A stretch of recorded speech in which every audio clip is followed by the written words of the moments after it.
The Germans are resting behind the lines of the Eastern Front, their tents in neat rows. All is in order in the quiet and still of the night. It's cold, and the winter snow crunches under the jackboot of a guard. Looking up into the sky, the snow starts to drift down. It's peaceful here. Was that a noise from the sky? No, it's just the wind. Suddenly, piercing the still of the night, there's an otherworldly scream and a whoosh as a dark form speeds by. And was that a woman's laughter in the distance?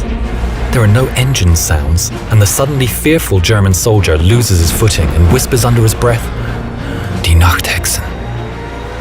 The world is all at once a bloom of fire and ash, and two more dark forms pass without a sound. Hearing the whooping and celebration of these supernatural creatures, the guard shakes himself from his fear and calls out, Die Nachthexen! Die Nachthexen! The Night Witches! In the sky above, 3 planes of the soon-to-be famous 588th Night Bomber Regiment, their engines now running, turn east for home. Time to rearm and refuel for another mission. Coming into land, they're greeted by their commissar, Yevdokia Rashkevich. The young girls that form the pilots and navigators are between the ages of 17 and 26. They are desperate to take the fight to the Germans and have traveled from all over Russia to join the all-women regiments. The 588th is where the least skilled of all the women are placed, but that didn't stop them from carving their name in history. In the early days, they were largely ridiculed by the Soviet men. Given men's uniforms that were too big and shoes all of the same size, the women did the best they could with the clothes, making them fit with belts or filling the large men's shoes with stuffing. The equipment they were given was woefully out of date. The Polikarpov PO2 was a 2-man trainer, underpowered and made of cloth and wood. These old string bags were nicknamed crop dusters, or even worse, sewing machines due to the noise their tiny engines made. But the women of the 588th ignored the taunts, and despite the odds, turned the plane's shortcomings to their advantage. The planes at maximum speeds were far below the stall speeds of any of the German fighters. Giving them a tight turning circle, they were almost impossible to hit. They were susceptible to small arms fire and anti-aircraft guns, so their strategy was to attack in threes, with a navigator in each plane. At her signal, the pilot would cut the engines and swoop in slowly, silently, dropping their bombs, dealing death from above. Unexpected, undetected, stealth perfected. If necessary, the other 2 would draw fire from the fighters or from the ground. They slept during the day and rose at dusk to take their vengeance on the invaders. This unnatural bravery and their stealth tactics earned them their title, the Night Witches. The German ace Johannes Steinhoff said, "We simply couldn't grasp that the Soviet airmen that caused us the greatest trouble were in fact women. These women feared nothing."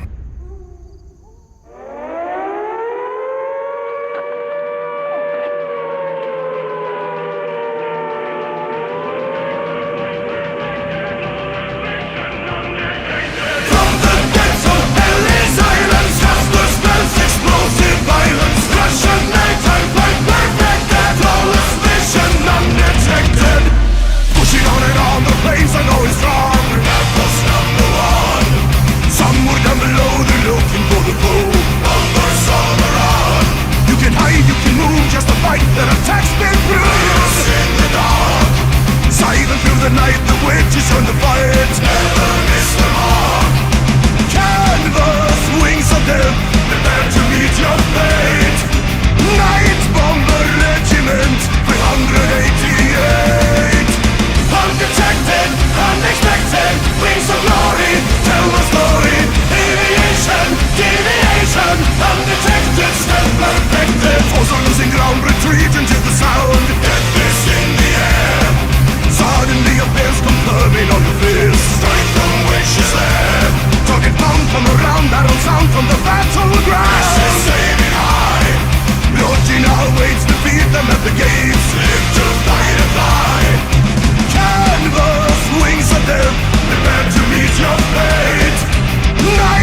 32 women, both pilots and navigators, never came home. The 588th became highly decorated and respected, flying more than 23,000 sorties, dropping over 3,000 tons of bombs. 23 night witches were awarded the Hero of the Soviet Union, although they were disbanded just 6 months after the war and not allowed to fly in the victory parade, given their planes were so slow. From 1956, after she retired from active service, their commissar Yevdokia Rashkevich took it upon herself to find the site of every single one of her girls that was downed, to mark the place and to pay her respects to each one of the incredibly brave night witches.